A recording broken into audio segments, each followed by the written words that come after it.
ભાવનગરના ઉમરડા તાલુકાના ચિત્રાવાવ ગામે 80 વર્ષના વેરના વડામણા થયા। રાજપૂત સમાજના પેઢીઓથી ચાલતા વેર ભાવના આજે સમાવવામાં આવ્યું। ગાયત્રી મંદિરમાં મહંત પૂજ્ય જયંતિ બાપુની ઉપસ્થિતિમાં બે પરિવારને ભેગા કરી મોમીઠું કરાવી એક કર્યા। ભાવનગર જિલ્લાના ઉમરડા તાલુકાના ચિત્રાવાવ ગામની 80 વર્ષથી સામસામે હત્યાના વેરભાવ ચાલી રહ્યા હતા। જ્યારે ચિત્રાવાવ ગામના ધર્મેન્દ્રસિંહ અણદુભા અને ભરતસિંહ કેશુભાના પરિવારને એકસાથે બેસાડી વર્ષોથી ચાલી આવતી વેર ભાવનાઓનો આજે અંત લાવવામાં આવ્યો।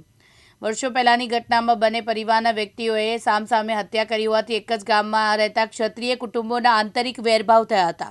અનેક સમાજના અગ્રણીઓ રાજપૂત ક્ષત્રિય સમાજના પ્રમુખ હોદ્દેદારોને સમાધાન કરવા માટે પ્રયત્ન કર્યા, પરંતુ પ્રયત્નો નિષ્ફળ જતા ત્યારે ખોડાપા સ્થિત ભગવત સેવાશ્રમ ગાયત્રી મંદિરના ઉપાસક અને મહંત પરમ પૂજ્ય જયંતિ બાપુના આશીર્વાદ અને વચન સાથે બંને પરિવારોએ સમાધાન માટે સંમત થયા હતા।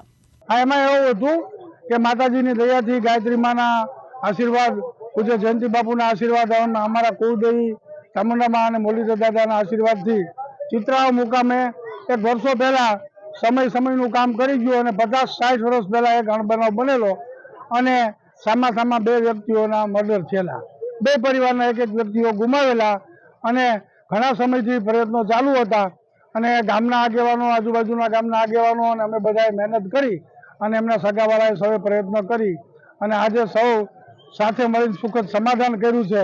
બે પરિવાર ભેગા બેસી એકબીજાનું જમણવાર એકબીજાને ઘરે જમી લીધું છે।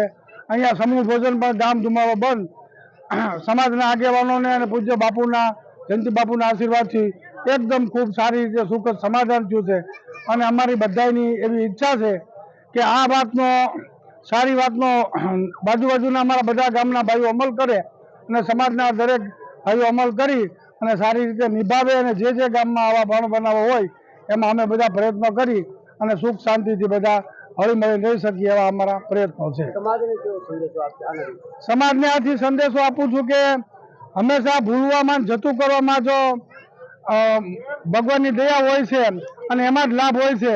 હું મારી પોતાની કે અમારી બધાની વાત કરું તો જેણે જાતું કર્યું છે એ જીત્યા છે। એક સામાન્ય બાબતમાં મોટો વેરઝેર ઊભો કરી અને બદલાની ભાવના રાખે અને કદાચ કોઈ પહોંચી પણ શકતું હોય પણ એનાથી સુખ મળતું નથી, સમાધાનમાં જ સુખ હોય છે।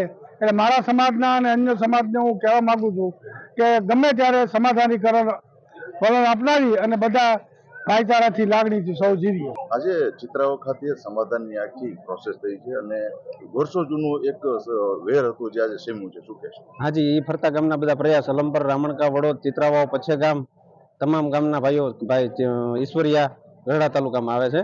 બધા ગામના આગેવાનોની મહેનતથી જ્યાં સુખદ સમાધાન થયું છે તે આવા નવા સમાધાન ફરતા ગામની અંદર જે કંઈ જૂના વેર હોય એ તમામ સમેટે અને સમાધાન થાય। મોલીધર દાદાની, ચામુંડમાની કૃપાથી આ પ્રયત્ન થાય એવા મારા સંદેશ છે। અને આ સમાજની અંદર હું કહેવા માંગુ છું, ફરતા ગામની અંદર હજી ઘણા બધા અણબનાવો છે, એ આ એક ચિત્રાવાવનું ઓલું લઈ અને એ કાર્ય પદ્ધતિ ઉપર આગળ હાલે ને બધા કામ થાય એવી મારી।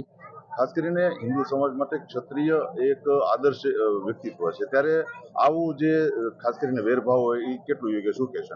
હા, વેરભાવ હોવા જ ન જોઈએ, જતું કરવાની ભાવના હોવી જોઈએ। એકાબીજી સમાજો, તમામ સમાજ સાથે સંકળાઈને રહ્યો એ પ્રમાણેનો મારો સંદેશ છે। અને રાજપૂત સમાજે આ પહેલ કરી ચિત્રાઓમાં, એવી રીતે તમામ ગુજરાતની અંદર બધા સમાજની અંદર જ્યાં આવા વેરઝેર ભાવો હોય, કોઈ એવા અનબનાવ બનેલા હોય તેનું સુખદ સમાધાન આવે એવો મારો સંદેશ છે। બ્યુરો રિપોર્ટ, દિવ્યાંગ ન્યૂઝ, ભાવનગર।